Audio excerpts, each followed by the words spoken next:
வாடா மாப்பிள்ள ஸ்டைல்ல பிரியாணி செய்ய போறோம். அது எப்படி செய்ய போறோம்னு சொல்லிட்டு ஒண்ணு ஒண்ணா பார்க்கலாம் வாங்க. சாமிக்கு ஒரு கும்பிட போட்டு ஆரம்பிக்கலாம்னு சொல்லிட்டு ஸ்டவ்வை பற்ற வச்சுட்டுங்க. ஸ்டவ்வை பற்ற வச்சதுக்கு அப்புறம் வந்து பார்த்தீங்கன்னா தேவையான அளவுக்கு எண்ணெய் ஊற்றிட்டு பட்டை லவங்கத்தையும் கொஞ்சம் ஆட் பண்ணிக்கோங்க.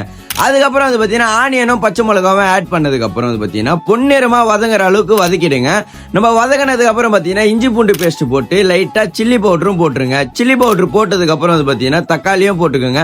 தக்காளி போட்டதுக்கப்புறம் வந்து பார்த்தீங்கன்னா புதினா கொத்தமல்லி போட்டு நல்லா வதக்கணுங்க. வதக்கினதுக்கப்புறம் தேவையான அளவுக்கு உப்பு போட்டுக்கோங்க. உப்பு போட்டதுக்கப்புறம் வந்து பார்த்தீங்கன்னா பிரியாணி மசாலா ஆட் பண்ணிக்க. அது வீட்டில் செஞ்ச மசாலாங்க.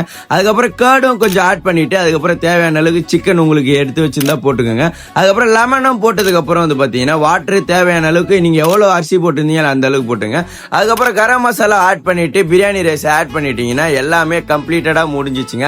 அதுக்கப்புறம் நல்லா கலரி விட்டுட்டு அப்புறம் வந்து பாத்தீங்கன்னா நீங்க அதை க்ளோஸ் பண்ணி விட்டுருங்க. க்ளோஸ் பண்ணிட்டு ஒரு விசில் வந்ததுக்கு அப்புறம் வந்து பாத்தீங்கன்னா ஓபன் பண்ணி பாத்தீங்கன்னா பிரியாணி ரெடி.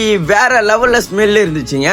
நானும் ஒரு வாய் எடுத்து சாப்பிடலாம்னு சொல்லிட்டு சிக்கன்லாம் வந்து பாத்தீங்கன்னா அந்த மாதிரி குக் ஆயிருந்துச்சுங்க. ஒரு வாய் எடுத்து வச்சு சூப்பரா இருந்துச்சுங்க. இந்த மாதிரி என்னோட வீடியோ பார்த்து யாரெல்லாம் ட்ரை பண்ணிடுறீங்க ஒரே ஒரு கமெண்ட் பண்ணுங்க. உங்க ஃப்ரெண்ட்ஸ் அண்ட் ஃபேமிலிக்கு ஷேர் பண்ணி விட்டுருங்க. Love you all. பாய்.